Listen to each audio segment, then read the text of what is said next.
Hey everybody, this is Jaime from Chops and Chops. Eyes. That's how my mom says it. And today I'm gonna be going over the spinning back kick.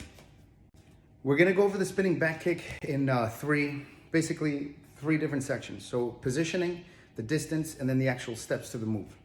So the positioning to the kick involves my kicking leg, right? So in this case, it'll be my back leg. So if I'm right-handed, it'll be my right leg being back. If I'm left-handed, it'll be my left leg being back. All right, so I've switched over to my Pantaloon Thursdays pink pants because they'll contrast better on the black bag. So let's come back into our positioning. So number one, I wanna make sure that my back leg, like I said, is lined up directly in the center of my target. So if the bag is here, right in the center of the camera, my right hip and leg is gonna be in the center. My left leg is gonna be slightly towards the outside here. Bam. This one's in the center, this one's slightly outside. That's gonna be the starting position. Now the distance varies because everyone has different length legs, but a good way for me to measure it is to find a spot with my non-kicking leg, my lead leg, place it on the floor, and then I'm just gonna measure my back leg, turn around, and see if I can touch the bag with it. So that's a pretty good distance. If I step over a little bit more, I can't quite reach it, so that's no bueno. And if I'm a little too close, then I'll reach it with my knee pointing down. I kind of want more extension on my leg like this. My knee should be behind me.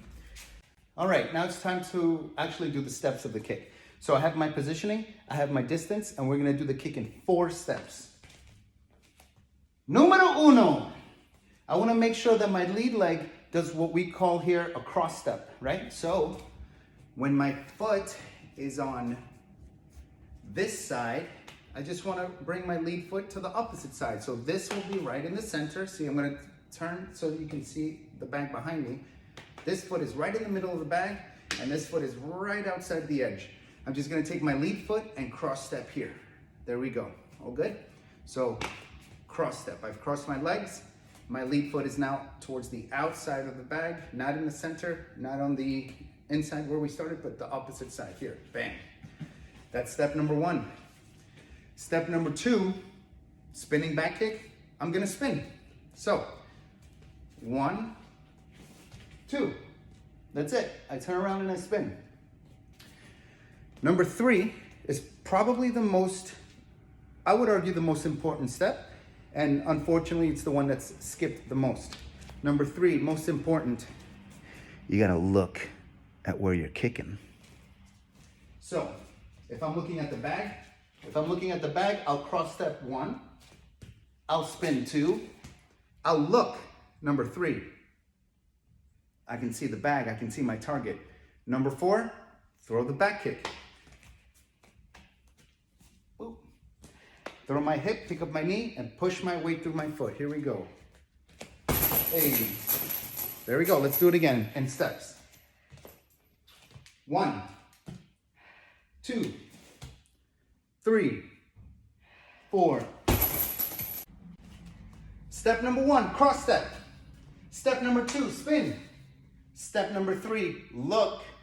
Step number 4, kick. So if we do it smoothly, it looks like one fluid motion, no breaks in between the steps. So practice, practice, practice. It'll end up looking a little bit something like this.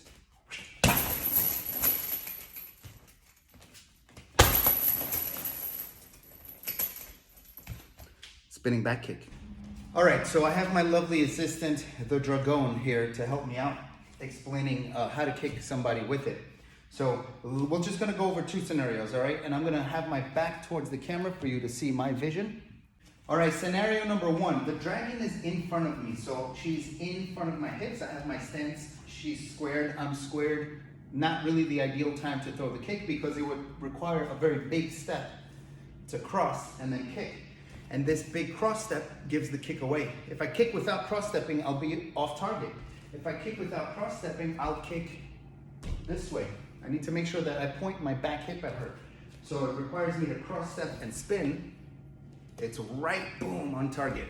So how do I throw the kick without throwing the cross step?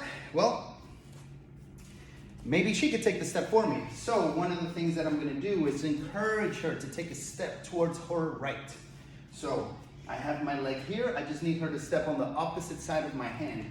So for example, if we're throwing long jabs, if I aim towards her ear versus her nose, or throw long hooks from my backhand, just encourage her to, yeah, there we go, just to take that back step over towards my left, her right. So one more time. I'm punching, I'm attacking the dragon. She takes the step over. Now look, she's no longer in front of my hips. She's now moved. So what I'm gonna do is turn, look, kick. She did step one for me. One more time from a different angle. So the dragon is gonna take the right step for me. There we go. She stepped over, no longer in front of me. As you can see, she's off center, but that's exactly what I wanted for my back attack. So I'm going to turn, whoop, line my hip up, look, and then kick. Bam! All right, and then the other way is for me to take the step myself. But again, for me to catch somebody with it, I can't just take a step because she'll react to it. So I need to distract. So one of the ways that I could distract with my cross step is not just throwing the empty step, but disguising it with another attack. For example, something off my left hand so it can blind her face. So I'll throw my glove, my fist towards her eyes. So hopefully her attention is up here, not down there, and take my cross step at the same time. So I'll jab, cross step, jab, boom. See? Jab, cross step. Subtle, very subtle. I can't turn my shoulders, I don't want to give it away. I just want to cross step. Now that I'm ready to kick, I'll do steps 2, 3, and 4. Spin, look, kick.